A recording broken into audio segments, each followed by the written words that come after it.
In the last hour, Kensington Palace has announced the Princess of Wales is undergoing preventative chemotherapy after tests showed that cancer had been present following her abdominal surgery.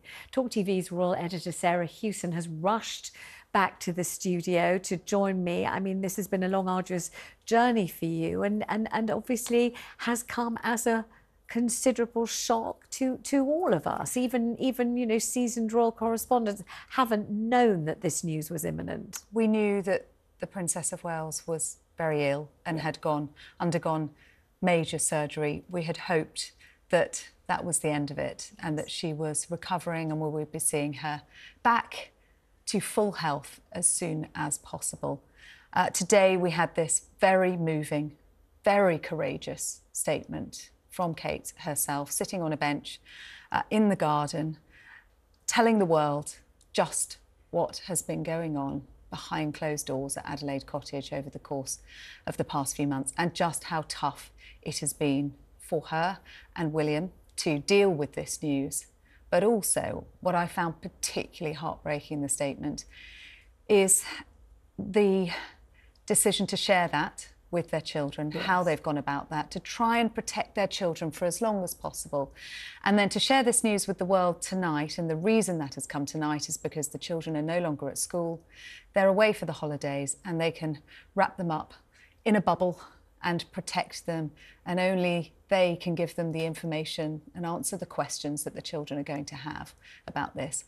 And Kate saying very clearly, you know, I've reassured the children, I'm going to be fine. I'm going to be well. I am okay. And we've just spoken to the eminent oncologist, Professor Sakura, who says that is very probably the case, that, chemotherapy is highly sophisticated now. It's not as debilitating to the patient as it used to be, that the sickness that comes with it isn't necessarily a factor anymore, and that it's very often that chemotherapy is given, as Kate rightly says, as a preventative measure, as a kind of belt and braces measure, and that, she has, he says, excellent cause for optimism. And what he looks forward to, he says, is the moment when she then does reappear, then he says goes on a great holiday and cracks open a big bottle of champagne and drinks a great deal of it, and the whole country and the whole world can raise their champagne glasses to the Princess of Wales. But I really do think that this statement this evening, the way in which she delivered it, not just that, but the content, what she actually said, was the measure of the mettle of this extraordinary young woman. What dignity Absolutely. She has shown in, when they must be reeling from this, but also compounding that, the trauma of the constant speculation and the conspiracy theories, which have been horrendous, yes, as we have discussed at length. And she doesn't address those directly, but what she does make very clear is that she and William have needed time and privacy to deal with this themselves. She has also had to channel every ounce of energy that she has had into building up her strength in order to be able to start that chemotherapy. She wasn't able to do so immediately after the surgery. She needed to get stronger. And now putting all of her focus into healing so that she is able to make a full recovery. And I think what was really poignant for me was that this statement wasn't just all about her.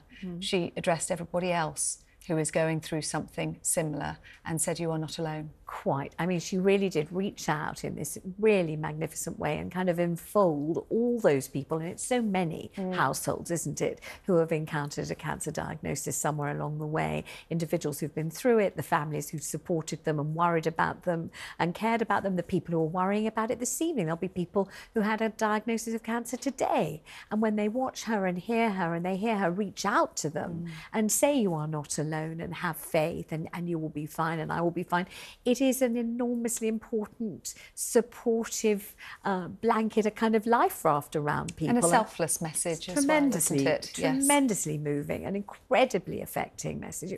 It really is. And you think about, the effort involved in delivering a broadcast like that. It's not a professional broadcaster. I mean, to have to sit there and do that. And you think of her frailty at this moment, the emotion she must be going through. I mean, absolutely remarkable, I thought. Truly, truly remarkable. It was recorded on Wednesday, and I understand it was done in one take, and she said what she wanted to say. Yeah. And she has put that message out, and my heart goes out to her and William and the family.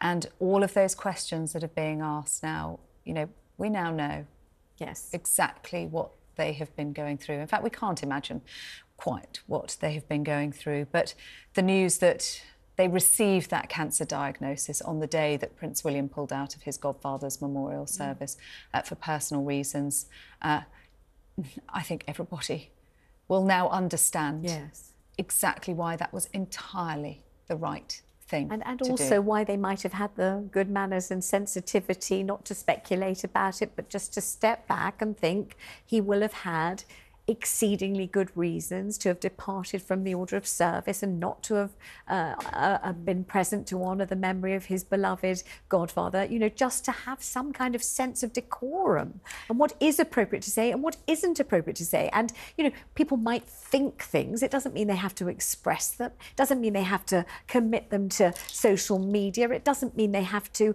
you know, to give vent to kind of horrible surmisings that are really governed by malice and ill will towards a young couple with young children who've done nothing at all to upset anybody. It really is, you know, I think, you know, a horrible example that we've had to sort of face up to, sometimes discuss, of man's inhumanity to man. And it's really hideous. And that's why I never wanted to talk about it at all. I kept trying to say, I don't want it on my programme. I don't want to refer to it. I think it's obnoxious. I think it's absolutely superfluous to anybody's sensible requirements to have to discuss trolls and those people who feed off that kind of vile, how can you call it, kind of effluent, really, isn't it? It's no better than that. I mean, there's been an unprecedented amount of interest in this story since it broke in January.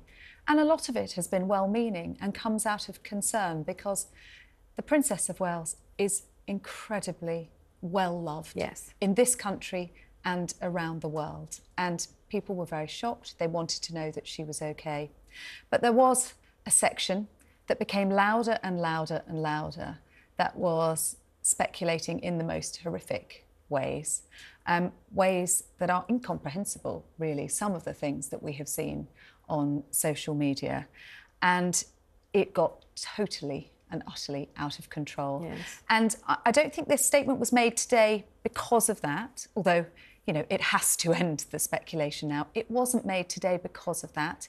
It wasn't a reaction to that. It was purely timed because this was the best time to get that message out there, to protect the children. They can now spend time as a family together while the children are off school. William will not be conducting public duties during the Easter holidays because they will be having that precious family time together. We know now that they won't be attending the Easter Sunday service at Windsor along with other members of the family. We had been wondering whether or not she would decide to go there. There may be times, Kensington Palace say, that she wants to join in with family events or some degree of public events, but that will all be on medical advice. It will all be her own decision and it will be made at the time. And you know, she's in the early stages of that treatment. Absolutely. And, you know, no one knows how she's going to be feeling